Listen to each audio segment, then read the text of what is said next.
السلام علیکم ورحمۃ اللہ وبرکاتہ۔ بسم اللہ الرحمن الرحیم۔ ناظرین، عمر بن حشام مشرکین مکہ کا سردار تھا۔ مشرکین کے تمام قبائل میں اسے احترام کی نگاہ سے دیکھا جاتا تھا۔ عمر ابن حشام قریش میں ابو الحکم دانش کاتے کے لقب سے جانا جاتا تھا، مگر اسی ابو الحکم کو اپنی قریشمی کے سبب دربار رسول صلی اللہ علیہ وسلم سے ابو جہل کا لقب ملا۔ اب بھی یہ عالم ہے کہ اگر کسی شخص کو ابو جہل کہہ کر پکارا جائے تو وہ مرنے مارنے پر ٹل جاتا ہے، ایسا غرور والا کہ مرتے مرتے بھی کہہ مرا کہ میرا سر گردن سمیت کاٹنا، تاکہ دیگر سرداروں کے درمیان ممتاز رہے۔ ایک دن ابو جہل نے نبی اکرم صلی اللہ علیہ وآلہ وسلم کی شان میں گستاخی کرتے ہوئے آپ پر مٹی پھینکی اور پھر آپ کا سر مبارک زخمی کر دیا۔ اس وقت ایک لونڈی یہ سارا ماجرا دیکھ رہی تھی۔ اسی شام جب آپ کے عزیز چچا حضرت حمزہ رضی اللہ تعالی عنہ، جو انتہائی بہادر اور طاقتور انسان تھے، شکار سے واپس آئے تو اس لونڈی نے یہ سارا ماجرا ان کو بتایا۔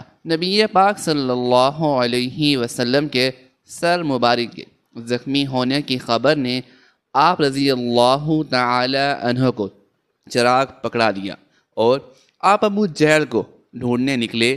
وہ اس وقت خانہ کعبہ میں موجود تھا۔ حضرت حمزہ رضی اللہ تعالی عنہ نے اپنی کمان زور سے اس کے سر پر ماری۔ اس کے بعد حضرت حمزہ آپ صلی اللہ علیہ وآلہ وسلم کی خدمت میں حاضر ہوئے اور کہا، بھتیجے، میں نے ابو جہل سے تمہارا بدلہ لے لیا ہے۔ یہ بات سن کر نبی اکرم نے فرمایا، چچا جان، مجھے زیادہ خوشی اس وقت ہوگی جب آپ ایمان لے آئیں گے۔ یہ بات سن کر حضرت حمزہ کلمہ پڑھ کر ایمان لے آئے۔ اللہ کے نبی صلی اللہ تعالی علیہ وآلہ وسلم جب بھی دنیا میں آئے، اہل کفر و باطل نے ان کا نہ صرف انکار کیا بلکہ ان کے راستے میں ہر طرح کی رکاوٹیں کھڑی کی۔ اتنے ہی انبیاء کرام علیہم السلام کو ان کی قوموں نے شہید کر ڈالا۔ حضور نبی پاک صلی اللہ علیہ وسلم کی بھی بہت زیادہ مخالفت کی گئی۔ ایک صحابی بیان کرتے ہیں کہ ایک دفعہ حضور اکرم صلی اللہ علیہ وآلہ وسلم مسجد حرام میں تھے اور نماز کی ادائیگی میں مصروف تھے اور نماز میں طویل سجدے فرما رہے تھے۔ اس وقت کے کچھ سرکردہ افراد بھی بیٹھے ہوئے تھے۔ ان میں ابو جہل، شیبہ بن ربیعہ، عقبہ بن ربیعہ، عقبہ بن ابی معیط، امیہ بن خلف اور دو مزید افراد، یعنی کل 7 افراد شامل تھے۔ ابو جہل نے کہا، تم میں سے کون ایسا ہے جو فلاں جگہ جائے جہاں کچھ قبائل جانور ذبح کیے ہوئے ہیں اور وہ جانور کی اوجری ہمارے پاس اٹھا لائے، ہم وہ اوجری محمد صلی اللہ علیہ وسلم پر ڈال دیں گے۔ ان میں سب سے بدبخت اور کور دماغ عقبہ بن ابی معیط اٹھا اور اس نے وہ اوجری لا کر حضور اکرم صلی اللہ علیہ وسلم کے کندھوں پر ڈال دی۔ آپ اس وقت حالت سجدہ میں تھے۔ میں وہاں قریب ہی کھڑا تھا، مجھے کچھ کہنے کی ہمت نہ ہوئی۔ میں تو اس وقت اپنی حفاظت پر بھی قادر نہیں تھا۔ میں کسی کو خبر کرنے کے لیے وہاں سے جانے ہی والا تھا۔ اسی اثنا میں حضرت سیدہ فاطمہ بنت رسول صلی اللہ علیہ وآلہ وسلم تک یہ خبر پہنچ گئی۔ آپ دوڑی ہوئی آئی اور حضور صلی اللہ علیہ وسلم کی پشت مبارک سے اوجری کو اتار دیا۔ آپ صلی اللہ علیہ وسلم نے اس اذیت کے باوجود اپنی عادت مبارکہ کے مطابق سجدہ پورا کیا۔ اس کے بعد آپ مسجد حرام سے باہر تشریف لے گئے۔ راستے میں آپ کی ملاقات ابو جتری سے ہوئی، جس کے بغل میں کوڑا دبا ہوا تھا۔ اس نے آپ کے چہرہ انور پر ملال کے آثار دیکھے تو پوچھا، کیا ہوا؟ آپ نے فرمایا مجھے جانے دو۔ اس نے کہا نہیں، میں آپ کو نہیں جانے دوں گا جب تک آپ مجھے ساری بات نہیں بتا دیں گے۔ مجھے محسوس ہو رہا ہے آپ کو کوئی بڑی تکلیف پہنچی ہے۔ اس کے اصرار پر آپ نے تمام ماجرا کہہ سنایا۔ اس نے کہا آئیں میرے ساتھ مسجد چلیے۔ نبی صلی اللہ علیہ وآلہ وسلم اس کے ساتھ مسجد میں داخل ہوئے۔ ابو الجتری نے ابو جہل کے سر پر وہ کوڑا رسید کر دیا۔ اس پر کافروں میں آپس میں ہاتھ پائی شروع ہو گئی۔ ابو جہل چلایا اور بولا تمہاری آپس کی ہاتھ پائی میں محمد کا فائدہ ہو رہا ہے، یہ تو چاہتے ہی یہی ہیں کہ ہمارے درمیان مخالفت پیدا ہو جائے اور ان کے ساتھی محفوظ رہیں۔ اللہ رب العزت نے ابو جہل کو غزوہ بدر میں نشان عبرت بنا دیا جب وہ سردار بن کر آیا، جس لشکر میں 1000 بہادروں کا لشکر تیار کیا گیا۔ اس کا سپہ سالار عتمہ بن ربی تھا۔ اس فوج میں 600 افراد زرہ پوش تھے، 100 سواروں کا ایک رسالہ تھا۔ یہ اسلحہ بند شتر سوار تھی۔ ہتھیاروں سے گھوڑے سواروں کی تعداد 200 تھی اور ہتھیاروں سے لیس پیدا فوج کی تعداد 100 تھی۔ کھانے پینے کی وافر چیزیں ساتھ لی گئی۔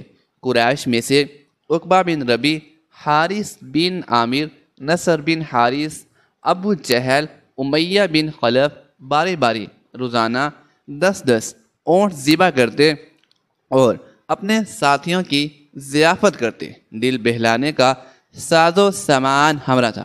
اہل قریش کا یہ لشکر مدینہ منورہ کی طرف روانہ ہونے کے لیے تیار ہوا تاکہ قافلے کو مسلمانوں سے بچا کر لایا جا سکے، ان سے 2 ہاتھ ہو جائیں اور انہیں سبق بھی سکھایا جائے۔ فوج کی روانگی کے وقت دشمنان اسلام نے، جن میں ابو جہل بھی تھا، کعبے کی دیوار پر ہاتھ رکھ کر دعا مانگی، اے رب کعبہ، دونوں میں سے جو دین تجھے زیادہ پسند ہو، ان میں سے جو لشکر اعلیٰ ہو، دونوں جماعتوں میں سے جو جماعت زیادہ تکنے والی ہو، اور دونوں گروہوں میں سے جو زیادہ گروہ معزز ہو، فتح کا صحرا اس کے سر باندھنا۔ اہل قریش یہ دعا مانگتے ہوئے یہ جان رہے تھے کہ وہ حق پر ہیں اور آپ کے صحابہ کرام حق پر نہیں ہیں، جبکہ وہ سب کفر اور شرک میں مبتلا تھے۔ دشمنان اسلام کا فوجی قافلہ مکہ سے بدر کی جانب روانہ ہوا۔ ابھی قریش کا لشکر راستے ہی میں تھا کہ دوسرے قاصد نے آ کر خبر دی کہ ابو سفیان اپنے قافلے کو خطرے سے نکالنے میں کامیاب ہو گیا ہے اور وہ عنقریب بحفاظت مکہ پہنچ رہا ہے۔ اس خبر سے لشکر قریش میں اختلاف پیدا ہوا۔ ایک گروہ کہہ رہا تھا اب لڑنے مرنے سے کوئی فائدہ نہیں، مکہ واپس لوٹ چلو، مگر دوسرا گروہ واپس لوٹنا نہیں چاہتا تھا۔ اس کی خواہش تھی کہ ہر حال میں مسلمانوں کا مقابلہ کیا جائے۔ ان میں ابو جہل پیش تھا۔ اس اختلاف کی وجہ سے گروہ کی کچھ لوگ واپس لوٹ گئے۔ ابو جہل، عتبہ، امیہ بن خلف اور ان کے ہم خیال مدینہ کے مہاجرین اور انصار کا زور توڑنے کے لیے بدر کی جانب بڑھے۔ اب ان کی تعداد 950 تھی۔ نبی برحق محمد صلی اللہ علیہ وآلہ وسلم حالات سے ہر وقت باخبر رہتے۔ آپ کے علم میں یہ بات آ چکی تھی کہ ابو سفیان کا قافلہ مدینے کے پاس گزر رہا ہے اور اس قافلے کی مدد کے لیے اہل قریش کی مسلح افواج مدینے کی طرف روانہ ہو چکی ہے۔ یہ مدافعت کا وقت تھا، اپنا دفاع کرنا تھا، مدینہ کے لوگوں کی جان، مال، عزت، آبرو کی حفاظت کرنی تھی۔ لہٰذا آپ نے مہاجرین اور انصار کو جمع کیا اور ان کے سامنے صورتحال رکھی کہ ایک طرف اہل قریش کا تجارتی قافلہ ہے جس کے پاس کروڑوں روپے کا مال و اسباب ہے، جو مدینہ کے راستے مکہ کی جانب جا رہا ہے اور دوسری طرف دشمنان اسلام کی فوج جنوبی راستے سے مدینہ کی طرف پیش قدمی کر رہی ہے۔ آپ نے انصار و مہاجرین سے مشورہ پوچھا کہ اس صورتحال میں ہمیں کس طرف نمٹنا چاہیے۔ ایک گروہ کی رائے تھی کہ قافلے کے ساتھ کم لوگ ہیں، مال و اسباب کثیر ہے، اس پر حملہ بول دیا جائے اور ان کا تجارتی مال و اسباب لوٹا جائے۔ دوسرے کا خیال تھا کہ دشمنان اسلام کی فوج جھٹک کر لی جائے، ان کا ذوق ہمیشہ ہمیشہ کے لیے خاک میں ملا دیا جائے اور اس فتنے کو جڑ سے اکھاڑ کر پھینک دیا جائے۔ آپ صلی اللہ تعالی علیہ وآلہ وسلم کی بصیرت کا بھی یہی فیصلہ تھا کہ اہل مکہ کے کافروں اور مشرکوں سے جنگ کر کے ان کی طاقت توڑ دی جائے، اور سب سے بڑی اور اہم بات یہ تھی کہ اللہ تعالیٰ کی بھی یہی رائے تھی کہ حق کو حق کے ساتھ ثابت کیا جائے اور کفر و شرک کو جڑ سے کاٹ کر پھینک دیا جائے، تاکہ حق کی حقانیت ظاہر ہو اور باطل کے ساتھ ثابت ہو جائے۔ لہٰذا اللہ اور اس کے رسول صلی اللہ تعالی علیہ وآلہ وسلم کے حتمی فیصلے اور دوسرے گروہ کے خیال کے مطابق اپنا دفاع کرنے کے لیے لگ بھگ 300 مجاہدین کی فوج ترتیب دی گئی۔ ان میں سے صرف 2 کے پاس گھوڑے تھے، کل 70 اونٹ تھے جن پر 300 مجاہدین باری باری سوار ہوتے۔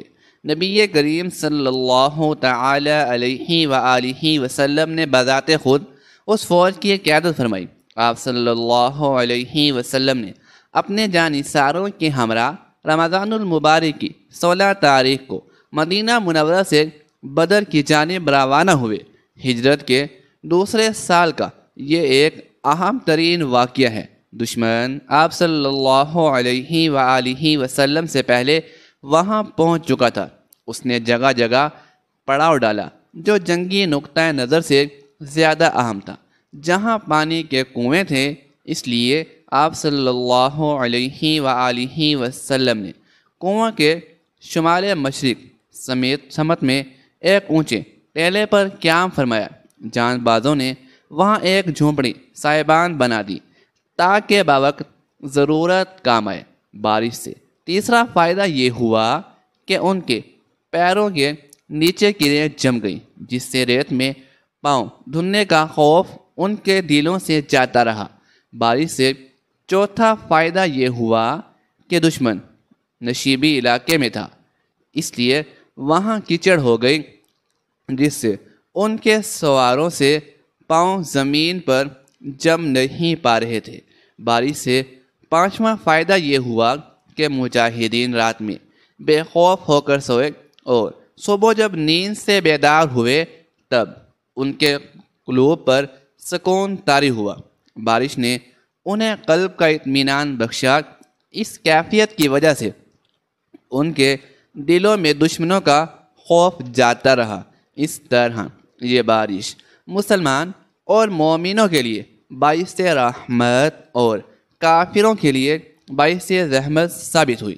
امام بخاری سے روایت منقول ہے کہ ابو جہل نے ایک دن کہا، اگر میں نے محمد صلی اللہ علیہ وآلہ وسلم کو کعبہ کے پاس نماز پڑھتے دیکھا تو معاذ اللہ اپنے پاؤں سے ان کی گردن کو پامال کروں گا۔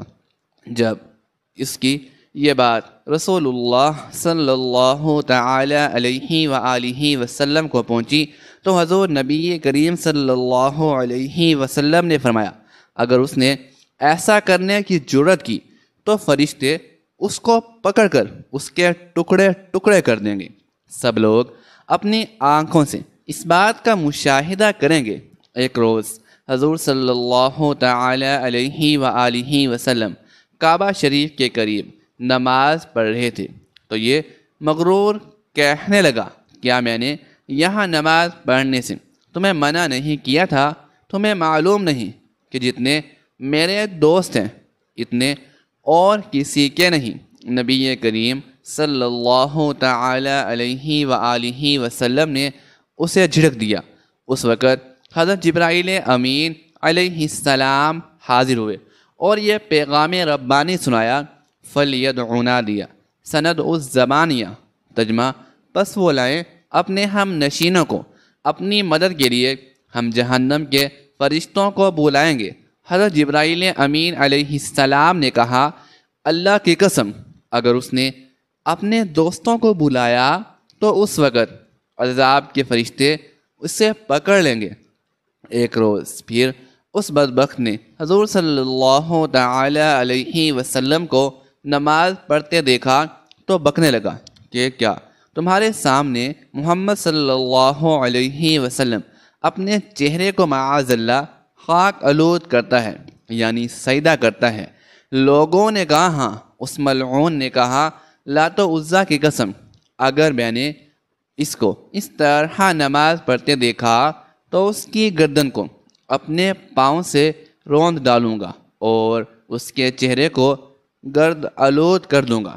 ایک روز حضور صلی اللہ تعالی علیہ وآلہ وسلم نماز پڑھ رہے تھے تو وہ نزدیک آیا تاکہ اپنے خبیث ارادے کی تکمیل کرے، لیکن قریب آتے ہی اچانک الٹے پاؤں پیچھے بھاگا اور اپنے ہاتھوں سے اپنا بچاؤ کرنے لگا۔ اسے کہا گیا، کیا تمہیں کیا ہو گیا؟ کیا کر رہے ہو؟ اس نے کہا، میرے درمیان اور ان کے درمیان ایک خندق سے جس میں آگ بھڑک رہی ہے ایک ہولناک منظر ہے اور فرشتے پر مارتے نظر آ رہے ہیں۔ حضور صلی اللہ تعالی علیہ وآلہ وسلم نے فرمایا، اگر وہ بدبخت میرے قریب ہوتا تو فرشتے اس پر جھپٹ پڑتے اور اس کے ٹکڑے ٹکڑے کر دیتے۔ ناظرین، رسول اللہ صلی اللہ تعالی علیہ وآلہ وسلم کے مکہ مکرمہ میں دو بڑے ظالم دشمن تھے جنہوں نے آپ صلی اللہ تعالی علیہ وسلم کو بہت زیادہ تکلیفیں اور اذیت دی۔ ابو جہل اور ابو لہب۔ عام طور پر لوگ ابو جہل اور ابو لہب کو ایک ہی شخص سمجھتے ہیں، جبکہ کچھ لوگ ان دونوں کو حضور نبی کریم صلی اللہ تعالی علیہ وآلہ وسلم کا چچا مانتے ہیں، جبکہ ایسا نہیں ہے۔ ابو جہل، جس کا اصل نام عمر ابن حشام تھا، قریش خاندان سے تعلق تھا، لیکن آپ صلی اللہ علیہ وسلم سے اس کا کوئی قریبی رشتہ نہیں تھا۔ بعض لوگ جو اس کو آپ صلی اللہ تعالی علیہ وآلہ وسلم کا چچا خیال کرتے ہیں، یہ غلط ہے، اس لیے کہ آپ صلی اللہ تعالی علیہ وآلہ وسلم کے دادا عبد المطلب تھے اور ابو جہل نہ عبد المطلب کا بیٹا ہے اور نہ ہی عبد المطلب کے خاندان کا ہے، بلکہ عبد المطلب عبد المناف کے خاندان کے تھے اور ابو جہل مخزومی قبیلہ اور خاندان کا تھا۔ ان دونوں میں خونی رشتہ نہیں ہے۔ ابو جہل کا شجرہ نسب کچھ یوں ہے: ابو جہل بن حشام بن المغیرہ بن عبداللہ بن عمر بن مخزوم القریشی المخزومی۔ ابو جہل جنگ بدر میں اپنے انجام کو پہنچا، جہاں پر اسے دو بچوں حضرت معوذ اور حضرت معاذ رضی اللہ عنہ نے اسے زخمی کیا اور حضرت عبداللہ بن مسعود رضی اللہ تعالی عنہ نے اس کی گردن دھڑ سے الگ کر دی۔ تاریخ میں اکثر ابو جہل کو اسلام کا سب سے بڑا دشمن قرار دیا جاتا ہے، جبکہ باریک پانی سے ناچا جائے تو ابو لہب اسلام اور محمد صلی اللہ تعالی علیہ وسلم کا سب سے بڑا دشمن تھا۔ ابو لہب کا اصل نام عبد العزیٰ بن عبد المطلب تھا۔ اس کی کنیت ابو عتبہ تھی، لیکن اس کے والد حضرت عبد المطلب اس کے چہرے کی سرخی کی وجہ سے اس سے ابو لہب پکارتے تھے۔ ابو لہب حضور نبی اکرم صلی اللہ تعالی علیہ وآلہ وسلم کا حقیقی چچا تھا، لیکن ابو لہب کو کسی نے بتایا کہ آپ کے چھوٹے بھائی عبداللہ کے گھر بیٹا پیدا ہوا ہے تو ابو لہب بہت زیادہ خوش ہوا۔ اس نے ایک لونڈی صوبیہ کو آزاد کر دیا ابو لہب اسلام کے بڑے دشمنوں میں سے ایک تھا۔ جب حضور اکرم صلی اللہ تعالی علیہ وآلہ وسلم نے اعلان نبوت کیا تو ابو لہب نے سخت مخالفت کی۔ آپ صلی اللہ تعالی علیہ وآلہ وسلم کی شان میں گستاخی پر اترایا۔ جب خدا کی طرف سے رشتہ داروں کو دین کی دعوت کا حکم ہوا تو آپ صلی اللہ تعالی علیہ وآلہ وسلم نے کوہ صفا پر چڑھ کر قریش والوں کو پکارا۔ جب سارے اکٹھے ہوئے تو آپ صلی اللہ تعالی علیہ وسلم نے فرمایا کہ اگر میں آپ کو کہوں کہ اس پہاڑی کے پیچھے سے ایک لشکر تم پر حملہ کرنے والا ہے، کیا تم میری بات کا یقین کر لو؟ سب نے آپ صلی اللہ تعالی علیہ وسلم کے حکم پر لبیک کہا کہ آپ صلی اللہ تعالی علیہ وآلہ وسلم نے ہمیشہ ہی سچ بولا ہے۔